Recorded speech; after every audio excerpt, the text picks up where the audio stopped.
Good evening friends.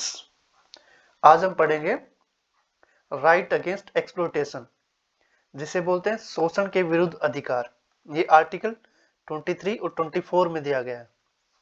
इससे पहले हम ये पढ़ चुके हैं समानता का अधिकार, स्वतंत्रता का अधिकार, आर्टिकल 14 टू 18 समानता का अधिकार, आर्टिकल 19 टू 22 ये है स्वतंत्रता का अधिकार। इससे पहले की दो वीडियो में हम पढ़ चुके हैं इनके बारे में। तो आज पढ़ेंगे शोषण के विरुद्ध अधिकार, जो आर्टिकल 23 से लेकर 24 तक है। तो इसमें क्या बोला गया है? इसमें बोला गया है कि प्रोहिबिशन ऑफ ट्रैफिकिंग, इसमें मानव व्यापार और बेगार बेगार होता है फोर्स्ड लेबर, या जिसको बंधुआ मजदूर बोलते हैं, उसके ऊपर रोक लगाई गई है हमारे संविधान में।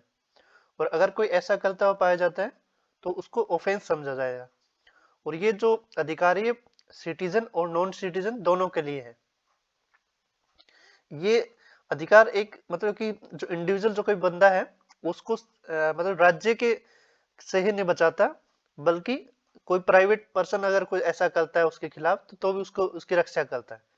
तो इसमें कौन सी टर्म इंक्लूड की गई है? पहला है अगर कोई सेलिंग एंड बाइंग, अगर कोई मैन वोमेन या चिल्ड्रन का उसको किसी वस्तु जैसा ही खरीद बेच करता है, अगर उसको एक एज ए लाइक गुड समझता है तो उसको उसके ऊपर रोक लगाई गई। इमोरल ट्रैफिक, अगर वोमेन या चिल्ड्रन के ऊपर कोई ऐसे उसको इमोरल मतलब कि अनैतिक तरीके से बेचता है, उसके ऊपर रोक लगाई गई है।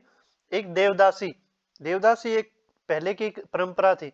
उसमें क्या था, लड़कियों को मंदिर में छोड़ दिया जाता और मंदिर ही उन लड़कियों की देखरेख करता था। तो एक देवदासी नाम की प्रथा थी। एक स्लेवरी, स्लेवरी होता है कि लोगों को गुलाम बना के रखना, जो पहले चलता हुआ आ रहा था, उनको गुलामों की तरह यूज किया जाता था, उनको गुलामों की तरह बेचा जाता था। एक बेगार, बेगार का मीन्स होता है फोर्स लेवल लेबर, मीन्स आदमी से काम तो करवा लिया लेकिन उसको पैसा नहीं दिया, उसको बोलते हैं बेगार या फोर्स लेबर बोलते हैं जिसको। एक है इसमें बोला गया कि आर्टिकल 23 में बोला गया कि आर्टिकल 23 में एक प्रोविजन और दिया गया है कि इसमें एक्सेप्शन ऐसी है कि जो राज्य स्टेट है या मतलब जो कंट्री है वो लोगों को कंपलसरी सर्विस करवा सकता है या पब्लिक सर्विस में करवा सकता है, जैसे कि मिलिट्री सर्विस भी करवा सकता है, कोई सोशल सर्विस भी करवा सकता है स्टेट। लेकिन वो स्टेट उसको उस टाइम पे पैसे पे करने के लिए लायबल नहीं है, पैसे नहीं देगा, उसको सर्विस जरूर करवा सकता है। जैसे कुछ कंट्रीज है, जैसे इजराइल हो गया या और है, उनमें मिलिट्री सर्विस कंपलसरी है। तो ऐसा प्रोविजन इंडिया में भी है कि मिलिट्री सर्विस कंपलसरी बनाई जा सकती है, और उस टाइम उनको मतलब कि जो हमारी पब्लिक है उसको करनी पड़ेगी, और उसको उसके लिए पैसे भी नहीं मिलेंगे। ऐसा भी प्रोविजन हमारे इस संविधान में दिया गया है। और एक्सप्लोटेशन वाला जो आपने एक मूवी देखी होगी स्लम डॉग मिलियनियर, उसमें लगभग ऐसा ही प्रोविजन करते हुए दिखाया गया है। वहां उसमें लोग बच्चों से भीख मंगाए जाने ऐसे प्रोविजन होता है उसमें दिखाया गया है। Next, provision of employment children factories, इसमें बोला गया कि जो चिल्ड्रन है उनको उसमें कोई फैक्ट्री हो गई, हैजार्डस माइन हो गई, कोई खान होगी, फैक्ट्री होगी, हैजार्डस एक्टिविटीज होगी, या रेलवे का कंस्ट्रक्शन वर्क होता है, जो भी हैजार्डस काम होता है उसमें बच्चों का यूज नहीं किया जाएगा। तो इसके ऊपर रोक लगाई गई है, और जिसकी एज 14 साल से कम हो उसको उस काम में प्रोहिबिट किया जाता है। तो एक कमीशन आया था 2005 में, इसमें बोला गया कि नेशनल कमीशन स्टेट लेवल पे और स्टेट कमीशन दोनों को स्टेब्लिश करना है चाइल्ड की प्रोटेक्शन के लिए, और उसमें एक कोर्ट भी स्टेब्लिश करना है बच्चों के लिए, ताकि कोई भी केस हो जल्दी से उसका ट्रायल कंप्लीट हो जाए। और 2006 में पहले तो ये जो 2006 से पहले जो होती थी हैजार्डस एक्टिविटी के लिए बच्चों को रोक लगाई जाती थी, फैक्ट्री या माइंस के लिए। लेकिन 2006 में जो कानून आया उसके बाद बच्चों को डोमेस्टिक सर्वेंट के लिए भी मना कर दिया गया। जैसे किसी होटल में, ढाबा में, रेस्टोरेंट या किसी दुकान पे या चाय की दुकान पे, इनके ऊपर भी बच्चों को काम करने के लिए रोक लगा दी गई।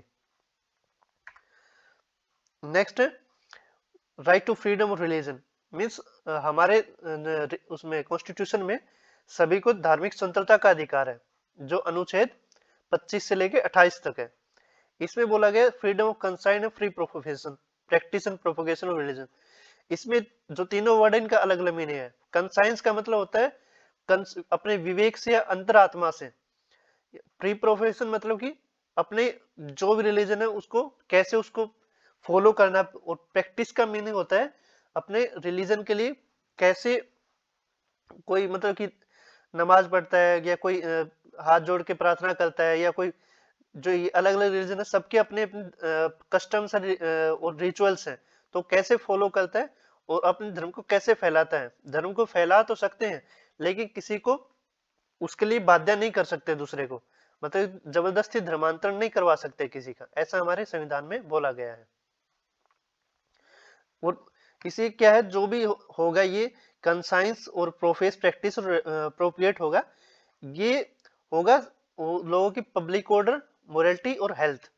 मींस कितना लोग उस लोक व्यवस्था के ऊपर और उसकी स्वास्थ्य या सदाचार के ऊपर उसका आदमी अपने धर्म को फॉलो करेगा, ना कि किसी को जबरदस्ती फॉलो करवाया जा सकता है, क्योंकि इंडिया सेकुलर स्टेट है। और ये सेकुलर वर्ड पहले हमारे प्रेम्बल में था नहीं, बाद में ऐड किया गया है 1976 में, जो 42 संशोधन किया गया था उसके बाद ऐड किया गया। और इसमें बोला गया ये जो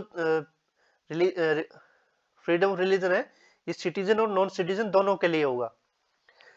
नेक्स्ट है, इसमें बोला गया कि आर्टिकल 25 में दो एक्सप्लेनेशन दी गई है। पहला कि जो सिख धर्म के आदमी होते हैं उनको अपनी कृपान जो होता है, जो छोटी सी तलवार या चाकू टाइप से बोलते हैं, उसको कैरी कर सकते हैं या पहन सकते हैं, अपने साथ रख सकते हैं, उसके ऊपर कोई पाबंदी नहीं है। और दूसरा क्या, हिंदू हिंदू जो वर्ड है उसको उसमें ये तीनों शामिल है, सिख जैन और बुद्धिस्ट। ये हिंदू एक सिंगल वर्ड नहीं है, ये तीनों धर्म उसमें एग्जिस्ट करते हैं, ऐसा बोला गया है। ये तीनों वर्ड भी उसमें शामिल रहेंगे जहां भी हिंदू का वर्ड बोला जाएगा। Next, freedom to manage religious affairs. इसमें बोला गया कि जो भी धर्म है उसमें अपने आप को अपने धर्म को मैनेज करने की पूरी स्वतंत्रता है। जैसे अगर कोई अपना धर्म अपनी रिलीजियस और चैरिटेबल पर्पज के लिए कर रहा है अपने धर्म का पालन, तो कर सकता है। एक है अपने धर्म के लिए अपने जो मैटर है उनको मैनेज कर सकता है, खुद के मैनेजमेंट खुद कर सकता है। दूसरा है वो कोई भी धर्म का आदमी अपनी प्रॉपर्टी के लिए मूवेबल इमूवेबल प्रॉपर्टी धर्म के लिए इकट्ठी कर सकता है, और वो खुद की प्रॉपर्टी को मैनेज भी कर सकता है। नेक्स्ट है फ्रीडम ऑफ टैक्सेशन। ये आर्टिकल, उससे पहले आर्टिकल 26 के जो प्रोविजन थे, ये 25 के प्रोविजन थे, अब आर्टिकल 27 का प्रोविजन है। आर्टिकल 27 में बोला गया कि किसी धर्म के ऊपर कोई टैक्स नहीं लगा सकते, और टैक्स लगा के उसको मतलब कि प्रमोशन या मेंटेन नहीं कर सकते। और एक है टैक्स नहीं लगा सकते लेकिन फी लगा सकते हैं, टैक्स और फी में फर्क रहता है। नेक्स्ट है जो आर्टिकल 26 था ना, वो एक मैनेजमेंट टाइप था, प्रबंधन के लिए काम करता था। और आर्टिकल 27 जो है ये टैक्स के लिए बोला गया है, टैक्स पे रोक लगाता है। और आर्टिकल 28 जो है ये बोला गया किसी अगर कोई स्टेट में मतलब कि कोई ऐसी इंस्टीट्यूशन बना दी जो उसके ऊपर कोई मतलब कि जैसे कोई स्कूल या कॉलेज है, वो स्टेट द्वारा फंडेड मतलब कि सरकार उसमें पे कर रही है, लेकिन तो उसमें धर्म किसी भी धर्म से रिलेटेड उसमें शिक्षा नहीं दी जा सकती, कोई धार्मिक शिक्षा नहीं दी जाएगी अगर वो अगर सरकारी स्कूल या कॉलेज है। लेकिन अगर वो किसी ट्रस्ट से है, कोई ट्रस्ट के द्वारा बनाया गया है, तो उसमें उसमें धार्मिक शिक्षा दी जा सकती है, ऐसा बोला गया है। उसमें ये 28(1) का 1 लागू नहीं होता है। Thank you. नेक्स्ट वीडियो में हम पढ़ेंगे इससे अगला। और किसी को द हिंदू की पीडीएफ चाहिए तो जो डेली मेरी वीडियो आती है करंट अफेयर्स की, उसमें द हिंदू की पीडीएफ अवेलेबल है। और please subscribe share and my channel. Thank you.